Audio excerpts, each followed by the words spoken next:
Dobrodošli u Auto Fury. Danas pričamo o jednoj legendi BMW M1, prvi, jedini i nenadjebivi. U eri kada su automobili još imali dušu, a benzin mirisao na slobodu, BMW je rekao: dosta nam je da budemo fini, hoćemo krv na stazi.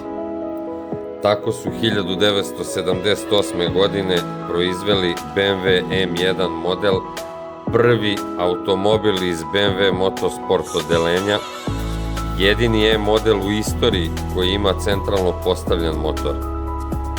Ono što je jako zanimljivo za ovaj model, priča nije počela u Minhenu, već u Italiji, jer su Bavarci zamolili Lamborghini da im napravi šasiju za trkački automobil koji bi prošao homologaciju za Fiat grupu 4. Plan je bio jednostavan: napraviš 400 drumskih primeraka i možeš da se trkaš. Ali kad imaš posla s Italijanima, espresso, pizza, priča i onda ništa od posla.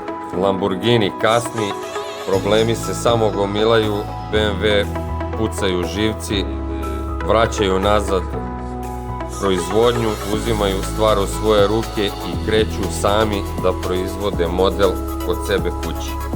Kao rezultat dobijamo mašinu koja izgleda kao da je pala iz svemirskog broda. Specifikacije koje su 1978. izgledale kao naučna fantastika. 3500 kubika, redni šestak, 277 konja u ovoj civilnoj varijanti. Pro Car verzija imala je 470 konja.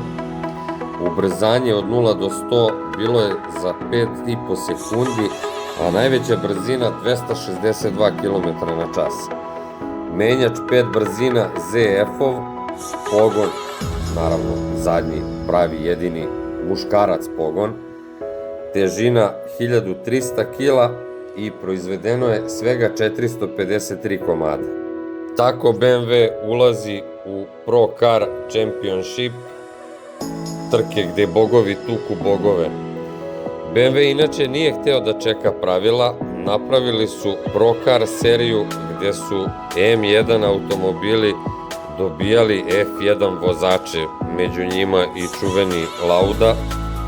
Bio je to pravi gladijatorski cirkus, automobili su se bukvalno tukli na stazi, vozači psovali, BMW je uživao u svemu. Niki Lauda je pobedio u prvoj sezoni, kasnije izjavio da mu je Pro Car serija bio najzabavniji period života posle Formule 1. Kad to kaže čovek koji je preživeo požar i vratio se opet da pobeđuje, onda je jasno koliko je njegova izjava bila tačna. Kraj priče, kraj proizvodnje, ali početak legende. BMW je zaustavio proizvodnju 1981. godine jer su pravila u trkama opet promenjena.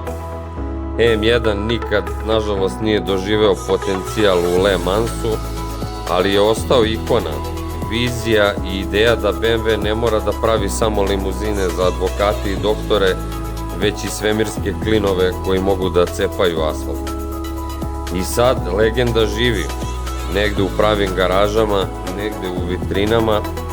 Kolekcionarski model 1.43, BMW M1 staje u dlan, ali udara kao pesnica. Prvi proizvođač koji je prepoznao izuzetnu istorijsku važnost ovog automobila u svetu minijatura bio je Mini Champs, koji je krajem 90-ih plasirao preciznu repliku M1 u 1.43 razmeri. Posle njih M1 se pojavio u izdanjima Herpa, Šuko, Ixo i tako dalje. Trkački M1 Pro Car sa čuvenim M Tricolor šemom bio je jedan od najtraženijih modela, zatim su bile narandžaste drumske verzije, bela i crna varijanta sa prelepim detaljima felni i zadnjih difuzora, ograničene serije sa posebnim vozačima i numeracijama i tako dalje. Ono što ovaj konkretan model čini izuzetnim u razmeri 1.43 je realistična obrada zadnje rešetke, farovi, M bedževi, Izgledaju kao da si skalperom skidao sa pravog automobila. Kod nekih skupljih resin modela čak se mogu vidjeti i delovi interijera sa trokrakim volanom, sportskim sedištima i tako dalje.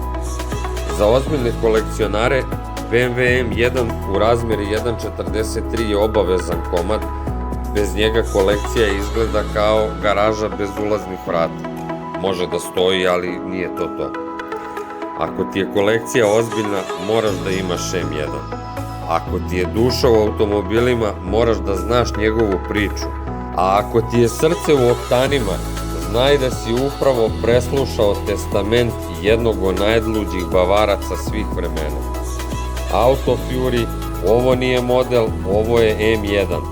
Mali, besan, večan. Zaprati, lajkuj i piši u komentaru koji sledeći model automobila bi voleo da vidiš.